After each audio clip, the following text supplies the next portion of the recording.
I must say it was very intense, but it was also the most valuable experience I had because we were working in a multinational team. We had many meetings together. We had a real client, and we really saw the impact of us investing into learning and trying to make the best out of it. And in terms of what was different to the normal way I was learning at university is that it was really more focused on applying knowledge to reality. And knowing something without context is for me worthless. A lot of courses, also in my bachelor, I was just processing endless amount of information without context. And at the end, I noticed, okay, how much did I really learn from it? Barely nothing. A couple of anecdotes, a couple of ideas that I kept, but for the rest, most of the learning was really just for the exam to perform high. And then, since more knowledge came in from different courses, I forgot most of it. I wish that my whole master would be organized like that. In that sense, I had project-based learning with the Hill model, and I think it was really satisfying. It was the most intense experience of my master, but it was also the most satisfying one because I really saw, okay, I do have an impact with my knowledge on a real client, and I have context that is really meaningful to me.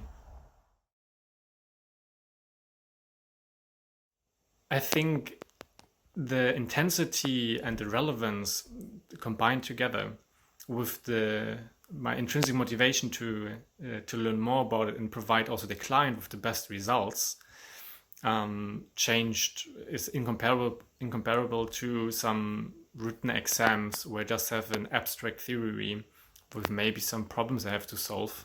But nevertheless, most of the times it's very difficult to simulate that if you don't work in a real project where you know, okay, the outcome of the project has relevance for a real person, for a real organization, and this pushes you far beyond the intensity that you would like to learn.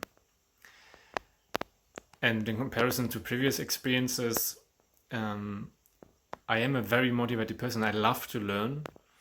However, I notice that it's also for me sometimes difficult to motivate myself if there's so much, if there's high pressure, and at the end I know, okay, also the discussions during during problem-based learning sessions in my university are often limited by things like, yeah, let's not dive into that topic. It's not relevant for the exam. So often the context of the exam comes up, and real learning often dies on the way.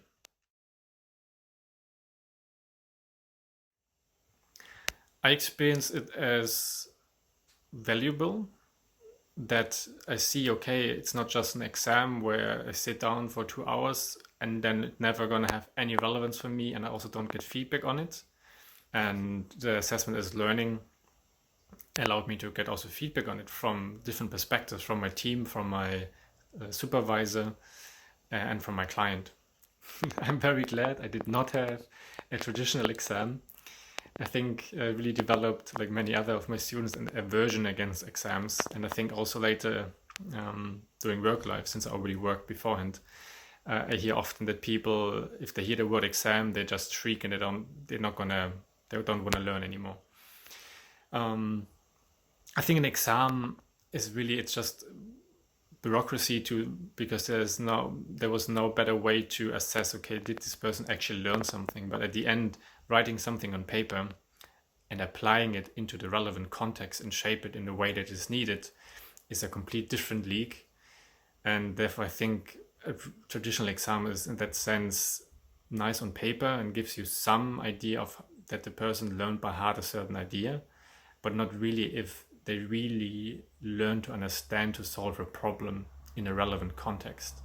And therefore I think working with the Hill model, receiving feedback is a complete different area that normally or that not normally that usually an exam cannot provide, because there's no feedback. There's not really any further impact from the exam than just writing, getting a grade, and forgetting about the knowledge and studying anew for the next exam. we had regular coaching meetings with our supervisor. It was twice a week, if I remember correctly. And we could ask questions, and we also get some suggestions what we could improve due to the experience of our coach. And we all perceived it as a very meaningful and valuable experience, because we worked independent, and just when we noticed, okay, we need help, and we may be overwhelmed by the things that we have to do, or the things that are maybe expected of us, that we knew, okay, we have once or twice a week always a meeting where we can ask questions, send an email, and then continue our learning without getting lost. I remember, in contrast, learning for an exam, if everyone is stressed and no one, often with an exam, collaboration dies off, because people think, why should I collaborate? It's a waste of time, because I'm evaluated individually. And in real life, this is often not the case. We have a lot of teamwork is needed in organizations. So therefore, I think coaching is very valuable, and also helps you to realize that you're there with a team, and that every team member plays a role. And this becomes also very evident during the coaching.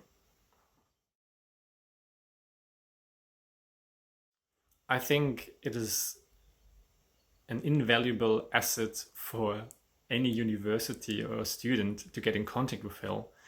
And I mean, I don't want to promote it. I think the best thing is just to try it out, experience it, and be convinced by yourself to see the difference to the traditional way, which is based on the industrialization, essentially, that you want to push a lot of knowledge quickly and cheaply into people, instead of really assuring that people learn relevant things which are now needed also to be applicable in different contexts, in different complex organizational problems. I would recommend using the knowledge from decades of research and implement that into the reality of the organization, and allow people to have a working environment that fosters learning and doesn't inhibit it, and doesn't use words like exam or tests or training only, but make them aware of that every moment, also during work, is a learning experience, and provide them with feedback and coaching that they know how important it is, and also that provide them with make obvious how beneficial that's going to be, learning with the Hill model, not just learning the traditional way, which is outdated. We have no more research available for that.